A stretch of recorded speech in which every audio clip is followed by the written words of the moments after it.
Alright, hi. My topic was on verbal messages, disconfirmation, confirmation, and rejection. What I found about rejection is that is when you disagree with someone, you show that you're unwilling to accept them, that you're not going to listen to them, you're going to reject what they say and have your own opinion. Confirmation is the expression, acknowledgement, and acceptance to others, and it avoids racist, it's being polite, it's expresses expressions that you're not disconfirming. Some characteristics of this would be a person who is willing to ask questions, someone who is paying attention, they keep eye contact with you, they're concerning about you and themselves, they praise what you're saying, they encourage you of what you're feeling, and they encourage you of your thoughts. They respond directly to you and what you are saying.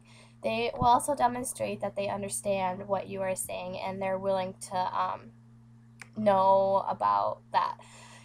You can do this by nodding your head, you can ask questions, you keep eye contact with this person, responding to what the other person has to say, ask, like I said a million times, ask questions.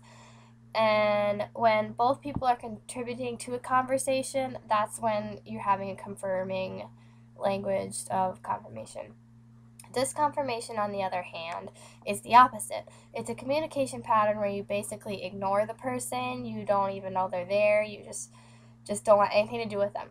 By using this, you're basically telling the person that they're not worth your time, that you're not paying attention, which can respond to them being more or less self-confident in themselves. It causes low self-esteem. They think that no one cares about them. Some characteristics of this would be the person might express their own feelings and ignore what other people are saying. They will praise themselves and appear indifferent to what the other person is saying. They will interrupt. They will make it difficult to talk to you. They go on about themselves. They ignore what you're saying. They ignore your requests. They will never return your phone call, and so forth.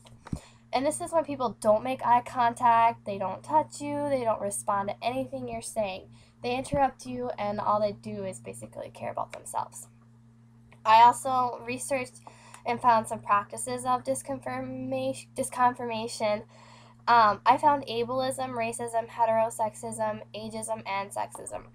Ableism is actually the discrimination against people with disabilities.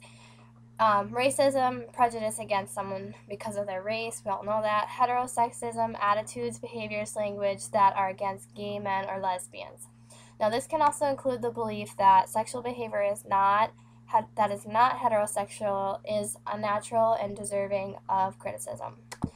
Ageism, where you are prejudiced against older or younger people, you don't like them because of their age, or you don't, example, if you're to hire someone for a job and you find out that they're too young, you just automatically disqualify them. That would be ageism. Sexism, prejudice, attitudes, and beliefs about men or women based on their gender. Now, my clip that I chose was a little clip from the movie Gran Torino. I don't know if any of you have heard that movie before, but for those who haven't heard of this movie, it's about a man named Walt. He is a widow, would you say? His wife died just recently, and in the beginning of the movie, he uses a lot of disconfirmation criteria. He holds his prejudice despite the changes around him. His community used to be a white community and is now changing to mostly Southeast Asian people. His neighbors are Hmong, and he is very racist against those people.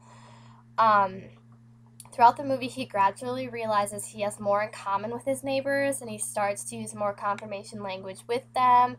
He starts to stick up for his neighbors. I think he saves one of his neighbors from a shooting, but you have to watch the rest of the movie to find that out. I feel like this is a good example because not only does it show you just confirmation, and rejection, but it also shows you of how one person can go from being disconfirming, a rude person, to being a polite, confirming user over just a simple period of time. The short clip that I used does have some foul language in it, but I feel that um, we're old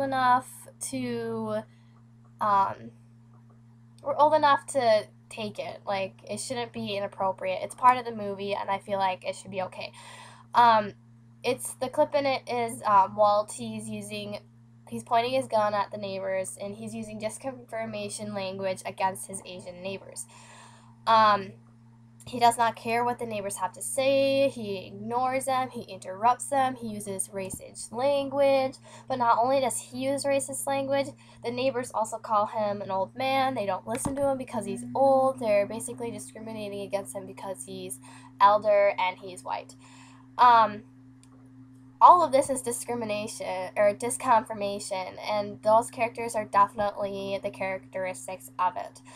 I feel if you want to see the confirmation part of this movie, you should probably watch it. I couldn't really find a clip on confirmation, and we're only supposed to upload one, I guess. But I feel if you want to see it, you can see how it transforms into a confirmation language user. But I suggest you watch it. And for a little fun fact, I think part of the movie is filmed in downtown Minneapolis. So that's in Minnesota, right here where we live. So, I guess that's the end. See ya.